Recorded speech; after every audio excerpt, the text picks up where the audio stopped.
Jeffree Star's merch company has a massive COVID outbreak. DJ Diplo gets smacked with a nasty restraining order. And Logan Paul's Pokemon card expert gets exposed for being a scam artist. Who could have guessed it? All of that and a lot more, but first, make sure you smash that like button because it really helps us out. But with that out of the way, this is Inform Overload and welcome to the weekly roundup. Starting off, we have an update with that massive college admission scandal that put multiple celebrities behind bars. So Lori Loughlin is in jail right now after being admitted on October 30th, serving out her 2-month sentence. And apparently after a teary-eyed start, she's now somewhat adjusting to her new normal. A source spilled the tea on Loughlin's time behind bars, saying, "She has not had any specific problems, no one has tried any with her. No one is bullying her. The guards aren't treating her any differently than other inmates." With the source adding, she was a little weepy on her first night there, but she pulled herself together quickly. And now she's resolved to finish her sentence with her head held high. And apparently because of COVID, she actually spent her first 2 weeks of the sentence in isolation, which I'm sure probably made things a lot worse. And her husband, Massimo Giannulli, has until Thursday to go to jail for his 5-month sentence. And if you forgot, Loughlin and her husband pled guilty to fraud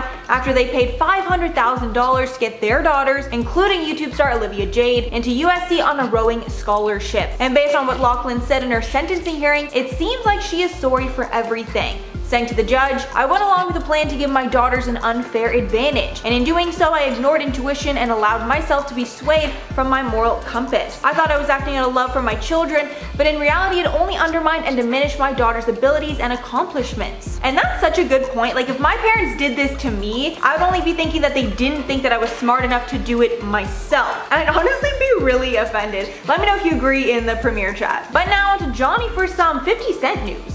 Thanks, Mackenzie. The lead up to the election was a rocky one for a lot of celebrities as many came out to express their political opinion and encourage the nation to vote. Chelsea Handler even went as far as saying that she had to remind 50 Cent that he was black after one of his Instagram posts encouraged people to vote for Trump. In reality, he wasn't showing support for Trump, he was simply reacting to a news outlet that ran a story about Biden's proposed tax plan, which stated that tax rates under the Biden administration would be lifted to 62% in New York City. 50 later retracted this confused Trump endorsement and said on The Breakfast Club that Trump's administration had actually offered him $500,000 to attend his inauguration, and even after he turned that down, they raised it to $1 million.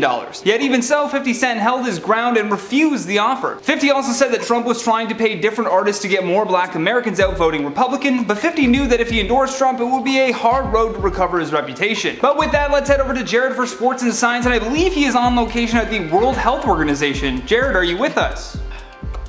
Thanks, Johnny. We're going to start off by talking about sports and then head on over to science. So the NFL is showing their support for the late Alex Trebek, the beloved Jeopardy host who passed away on November 8th following a lengthy battle with pancreatic cancer. More specifically, Minnesota Vikings wide receiver Adam Thielen decided to wear a custom pair of cleats on Monday Night Football when the Vikings visited the Chicago Bears. The cleats were designed by an artist named Mache, who tweeted a photo of the cleats captioned, I quote, "For hashtag Monday Night Football pregame tonight, my guy Adam Thielen will be honoring the legend Alex Trebek, who passed last week. I feel like no matter where you were from, I feel like Jeopardy was a part of all of our lives in some way." The shoes, which read, "We will miss you, Alex," for a dollar amount of $19,000, was a clear tribute to Alex. However, it's unclear what the dollar figure stood for. Some question if it could be the fine Thielen would receive. However, he only wore the cleats in pre-game, so there shouldn't be any disciplinary action from the league. Now moving on to some science and health related news, studies suggest that mouthwash can kill COVID in your saliva within 30 seconds. However, before we all start going out and buying Listerine, there are some important factors to take into consideration. The preliminary findings, which was conducted at Cardiff University, have yet to be peer reviewed, and of course there haven't been any clinical trials just yet because this is such a recent discovery. Still, this research is leading scientists to believe that any mouthwash containing 0.07% of, bear with me, this is very hard to say, cetylpredinium chloride, also known as CPC, showed promising signs of reducing the virus. A 12-week trial is happening at the University Hospital of Wales to help determine how effective the mouthwash is in reducing the virus. The findings are expected to be published in early 2021. And back to Mac at the studio.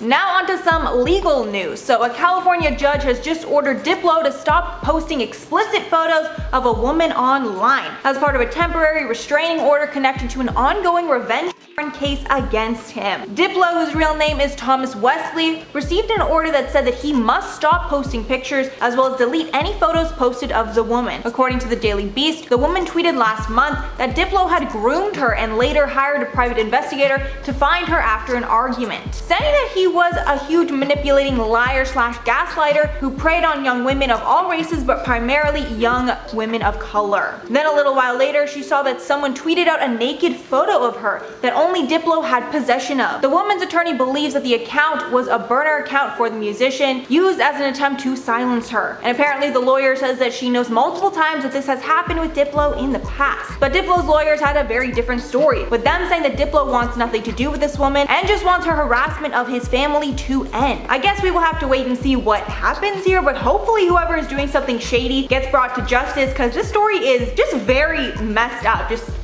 yikes, Diplo, if this is true. Now we're moving on over to Joss for some feel-good news. Thanks, Mackenzie. Now I am coming in with some good news about a real-life hero who saved a swan's life. It takes a lot to faze people in New York, since the busy city always has a lot going on around them. Some people weren't even fazed when they saw a woman lugging her bicycle and a live swan on the subway. But that's okay because the internet noticed and we cared. A woman named Ariel Kodorova says that she spotted a swan was in pain and was determined to get it the help that it needed. So she used her coat to keep it warm and carried it from Queens through Brooklyn all the way to Manhattan's Wild Bird Fund facility. Her journey started on foot, but then she took a couple car rides and public transportation rides to get there. Turns out she was the perfect person to spot this injured swan. She's had extensive training in wildlife rescue and spent 5 years as an animal care manager at the Wild Bird Fund facility herself, so she was no stranger when it came to dealing with animals. After the 23-mile trek, she was finally able to get the swan into the hands of caretakers, and even though she said it was a journey, she said it was the perfect birthday present. That is right, she spent her birthday carrying a swan around New York to get it treatment. This is just proof that not all heroes wear capes. And now back to Johnny in the studio.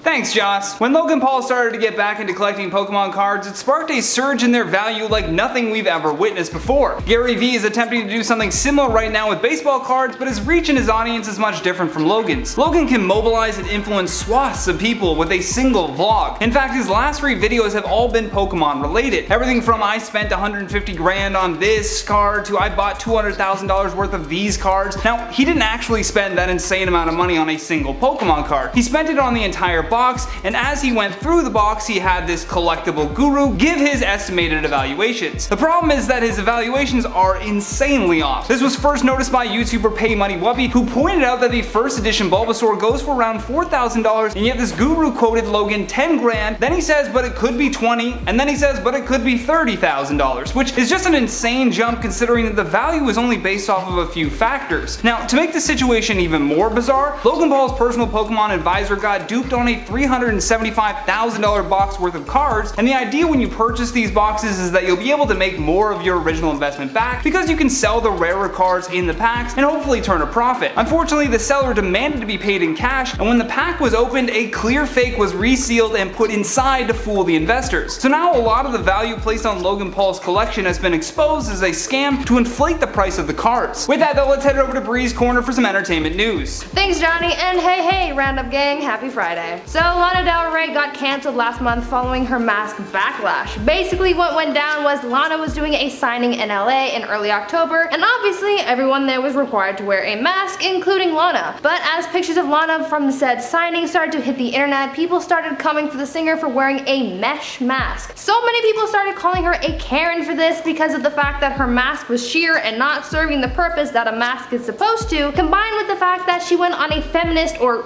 anti-feminist rant earlier this year when the WAP song was released, but I'm not even going to try and get into that mess again. Basically, the bottom line here was that fans were not happy with Lana's apparent disregard for COVID safety, but now, weeks later, basically 2 months later, she's finally responded to the backlash and is setting the record straight. Sort of. The mask in question, something that doctors called, quote, as useful as drawing a mask on with a magic marker, was defended by the singer saying that there was plastic sewn on the inside so it wasn't pure mesh. Though seemingly crushing the hate, some fans still weren't buying into the mask's supposed plasticky effectiveness, adding that you wouldn't be able to breathe through a plastic mask, and if you could, then it's not very effective. Other fans added that if there really was plastic sewn in, then it would have been foggy when she was breathing, but in the pictures there was clearly clearly no fog. The mystery of this mesh mask is still ongoing, and people are searching for answers or accountability from Lana for not taking proper precautions, but since it took her so long to initially address this scrutiny, I don't expect to hear anything from her for a long time,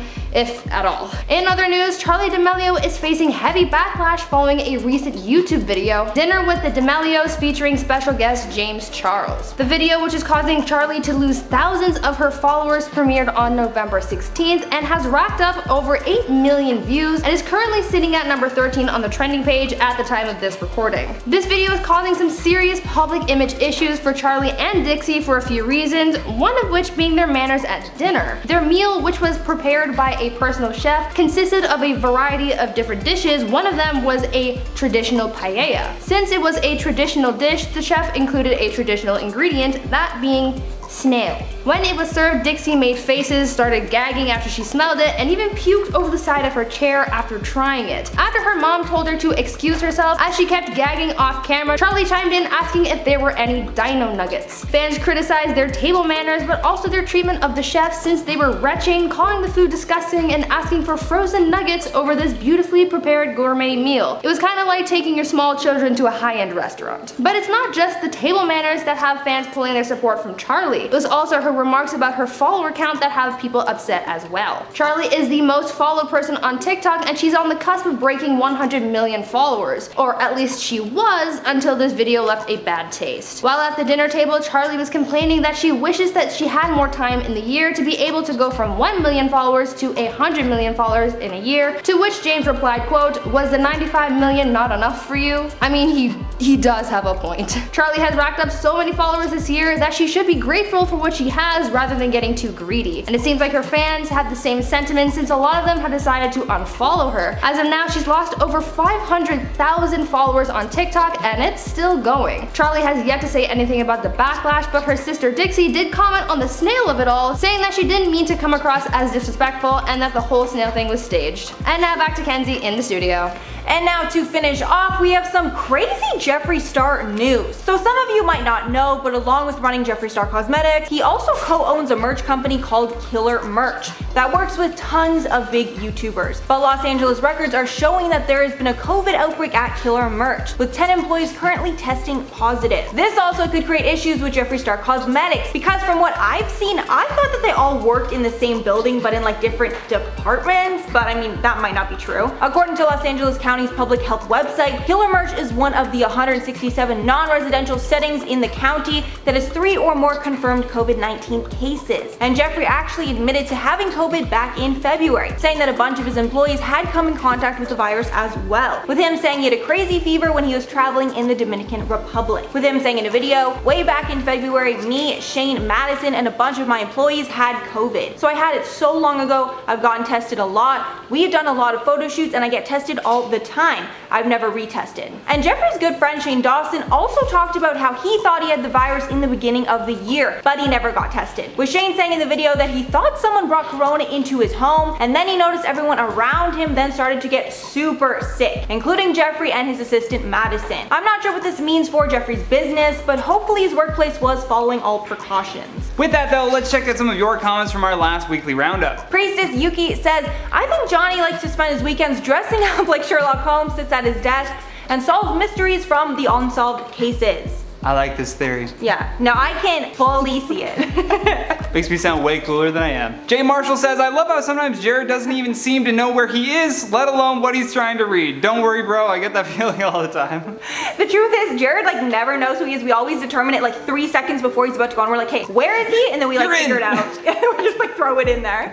That's why if it doesn't make sense, firstly blame Johnny, but that's because we just like never think of it before. Keep him on his toes. Then Jaletta says, "What does Johnny do on the weekends? I don't know, he probably eats a bucket of ice cream while sitting in the hot tub." You think I have? Yeah, I was like, what? You think I have a hot tub?